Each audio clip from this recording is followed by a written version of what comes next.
This is not a war. This is a surgical execution carried out in perfect silence. 3:07 a.m., the Persian Gulf. The air tears apart as an invisible force cuts through the darkness at devastating speed. Across the horizon, Iran's entire defense network suddenly floods with error codes and goes completely dark. The scythe is already at their throat. The prey still has no idea. America just pulled the trigger on a strike Iran never saw coming. Iran had been playing a dangerous game, using the Strait of Hormuz as a geopolitical chokehold. Press hard enough on this critical oil artery, Tehran calculated, and Washington would be forced to back down. Any miscalculation could send global energy markets into a death spiral. They believed that leverage was untouchable. The U.S. Navy had other plans. 3:10 a.m. The USS Gerald R. Ford, a $13 billion floating fortress, sits anchored in safe waters off the Arabian Sea, well beyond the reach of Iranian coastal batteries. Its next-generation electromagnetic launch system begins pushing aircraft into the sky at a relentless pace. The first assets airborne are the E-2D Advanced Hawkeye and the EA-18G Growler. The fleet's long-range eyes, ears, and electronic fists. They push deep toward the battlefield while the Ford stays clean, invisible, and unthreatened. 3:15 a.m. From the Ford's escort formation, the destroyer USS Carney quietly peels away from the group. MCON Alpha is issued. Every radar on the ship goes cold. No emissions, no signature. The Carney becomes a ghost slipping through the water, weaving past minefields, closing silently on Karg Island until the gap between hunter and target shrinks to just 120 nautical miles. The ship is a cocked weapon. All it needs now is the data stream to fire. 3:45 a.m. Tehran responds. Coastal missile batteries roar to life. Swarms of high-speed attack boats flood the strategic waterways. Iranian state television declares with confidence, quote, "Zero oil prices spike 9% in 2 hours. The world holds its breath as two loaded guns press against each other's temples." What Iran doesn't realize, the most devastating blow has already been set in motion. 3:55 a.m. The first phase of America's destruction chain begins in absolute silence. The objective: blind the enemy from the inside out before he even knows the fight has started. U.S. cyber units detonate a pre-planted logic bomb buried deep inside Iran's internal control servers. The entire system enters an endless reboot loop, paralyzed, helpless, thrashing against itself.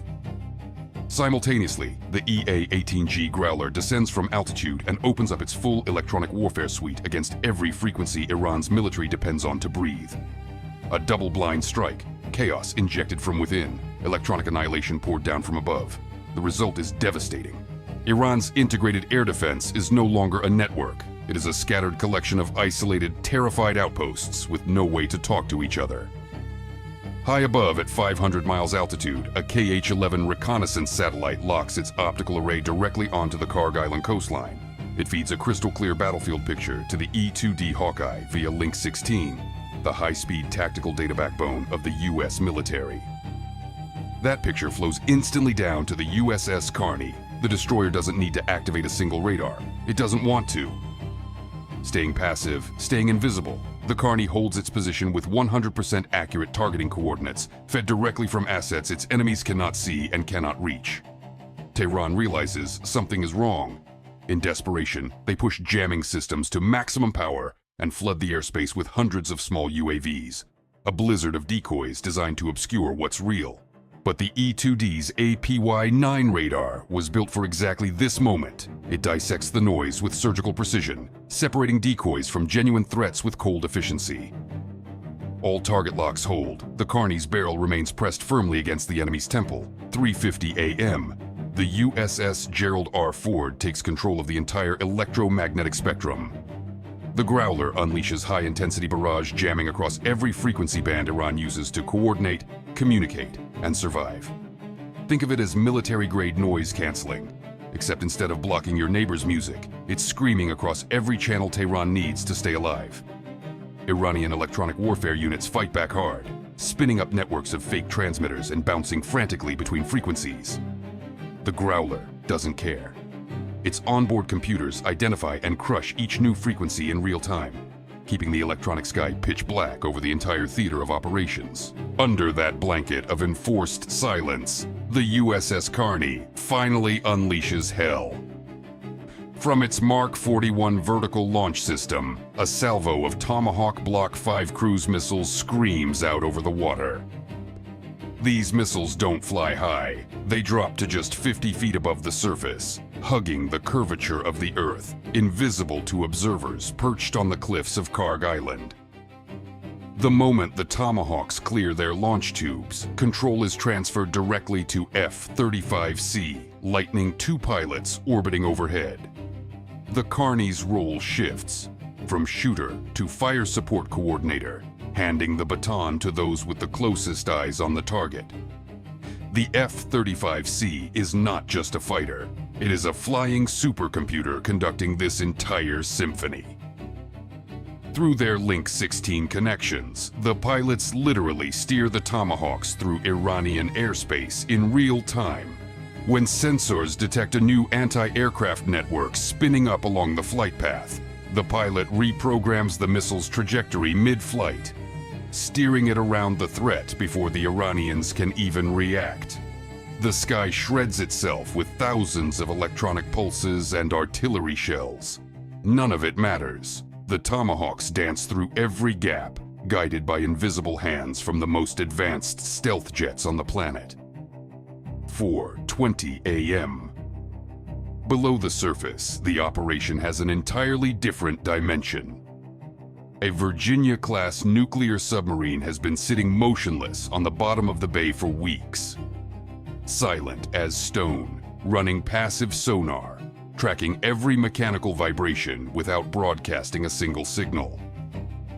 Working in tandem, an MH-60R Seahawk helicopter operating from the Carney continuously drops sonobuoys into the water, weaving a digital acoustic net across the ocean floor. All data flows directly to the submarine via CDL link, a living, breathing map of every submerged object in the operating area. Iran deployed its ace in the hole, the Kilo-class submarine, known as the Black Hole. Exploiting rocky trenches and shifting ocean currents, the Kilo shut down its engines entirely and settled motionless on the seabed, effectively disappearing from U.S. sensors during the early hours of the operation. 4:35 a.m.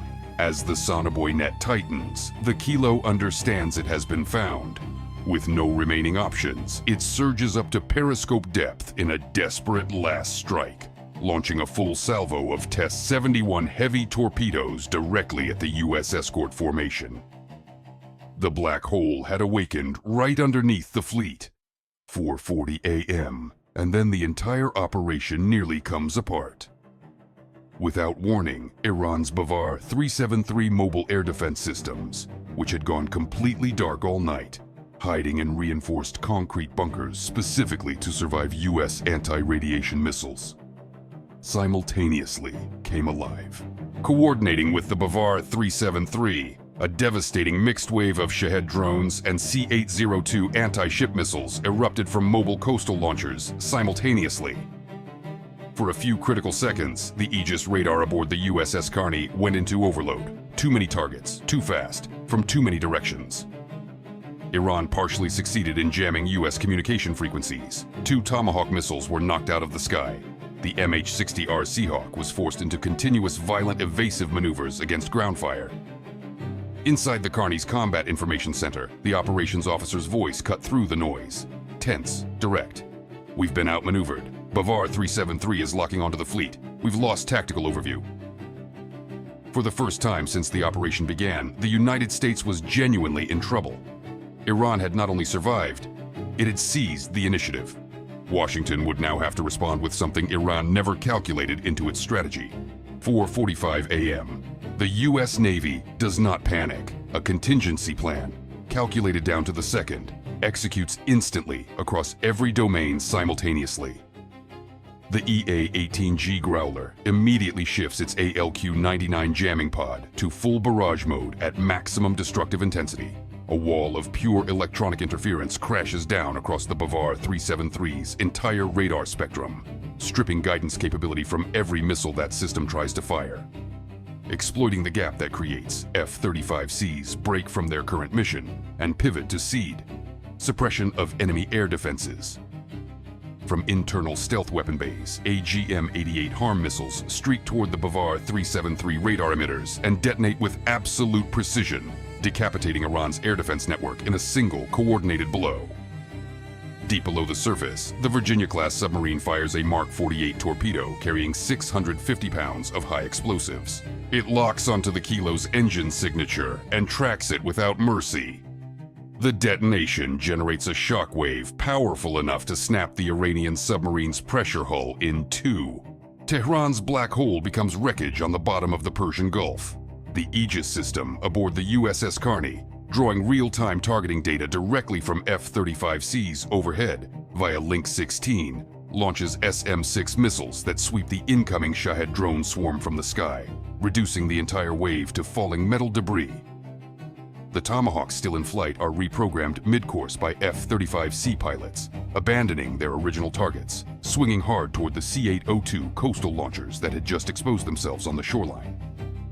A final F-35C makes one clean pass over the last reinforced command bunker and drops a 2,000-pound JDAM.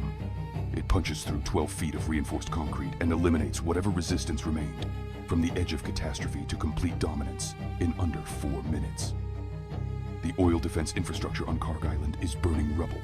The flow of oil through the Strait of Hormuz continues without interruption. 840. 0 barrels per hour, under the complete control of the United States Navy. 5:30 a.m., sunrise over the Persian Gulf. The strategic reality is undeniable. In less than a single night, without triggering a global economic crisis, without closing the strait, without the catastrophe Iran spent years threatening, the U.S. Navy dismantled Tehran's ability to hold the world's most critical waterway hostage. Surgically, completely, irreversibly. 6 a.m. Iran begins its tactical retreat. State media broadcasts footage of what it calls successful defensive exercises. They call it a victory. But satellites don't lie. The burned-out hulls of Bavar 373 systems and the shattered wreckage of the black hole lying silent on the ocean floor tell a completely different story. For Iran, this is the most expensive strategic lesson in its modern history.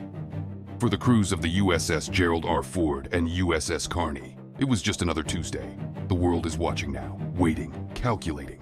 Will Tehran absorb this lesson and stand down, or will they roll the dice one more time in a game they no longer control? Drop your answer in the comments. And if you believe in what American technology just demonstrated tonight, hit like and subscribe, because the next unthinkable move is already being planned.